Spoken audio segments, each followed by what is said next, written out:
5 seconds to go.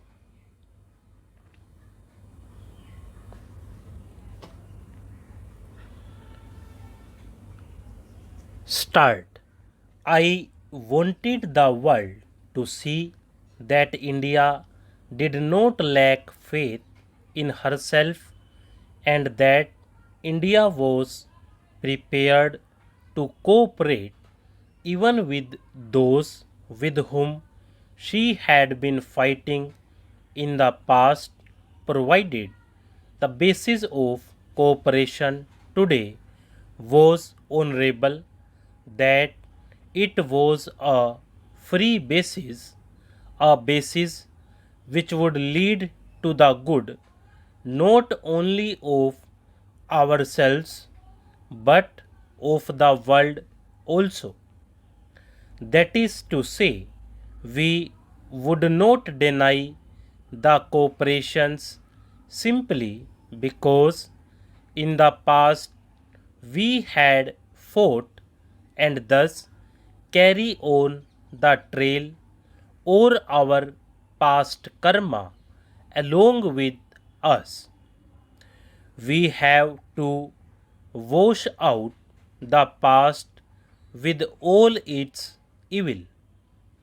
I wanted, if I may say so, in all humility, to help in letting the world look at things in a slightly different perspective, or rather, try to see how vital questions could be approached and dealt with.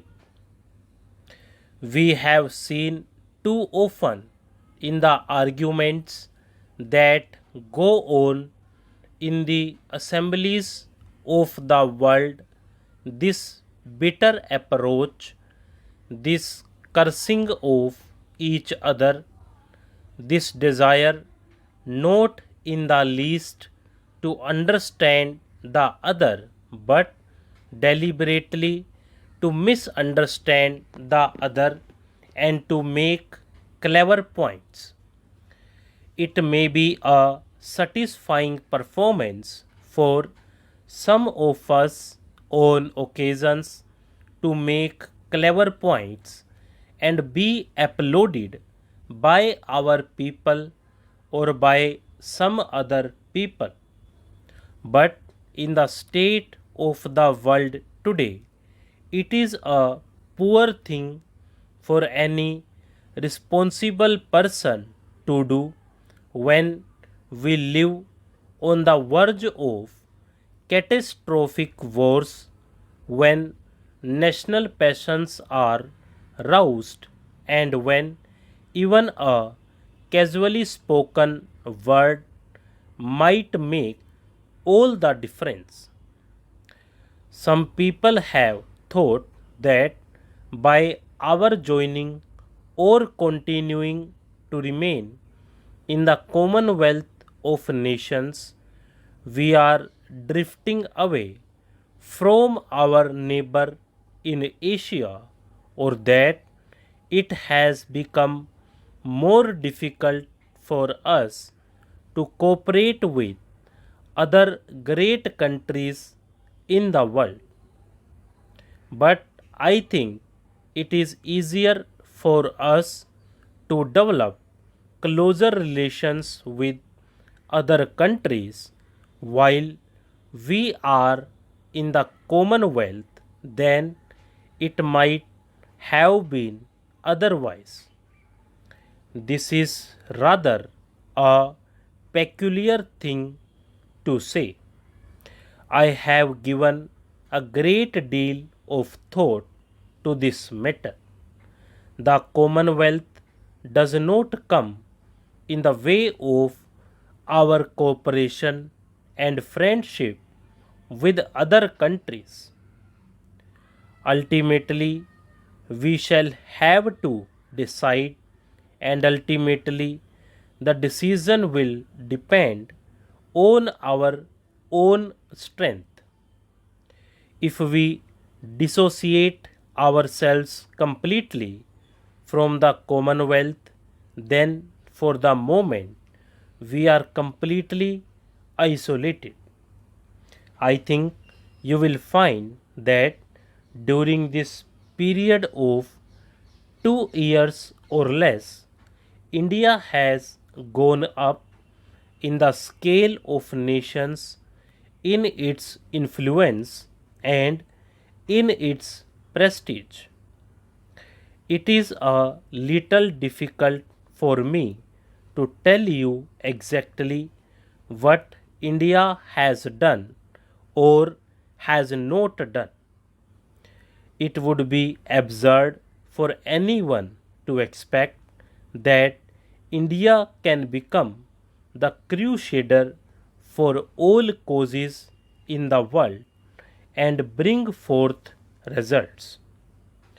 Even in cases that have borne fruit, it is not a thing to be proclaimed from the housetops, but something which does not require any proclamation is the fact of India's prestige and influence in world affairs. Considering that she came on the scene as an independent nation only a year and a half or a little more ago, it is astonishing the part that India has played. One more thing I should like to say. Obviously, a declaration of this type or the resolution that I have planned before the House is not capable of amendment. It is either accepted or rejected. I am surprised to see that some honorable members have sent in notices of amendments. Any treaty with any foreign power can be accepted or rejected. It is a joint declaration of 8 countries and it cannot be amended in this house or in any house. It can be accepted or rejected. I would therefore beg of you to consider this business in all its aspects. First of all, make sure that it is in conformity with our old pledges that it does violence to none. If it is proved to me that it does violence to any pledge that we have undertaken, that it limits India's freedom in any way, then I certainly shall be no party to it. Secondly, you should see whether it does good to us and to the rest of the world. I think there can be little doubt that it does us good, that this continuing association at the present moment is beneficial for us and it is beneficial in the larger sense to certain world causes that we represent. And lastly, if I may put it in a negative way, not to have had this agreement would certainly have been detrimental to those world causes as well as to ourselves. And finally, about the value I should like this house to attach to this declaration and to the whole business of the talks leading up to this declaration. It is a method which brings a touch of healing with it in this world which is today sick and which has not recovered from so many wounds. Stop.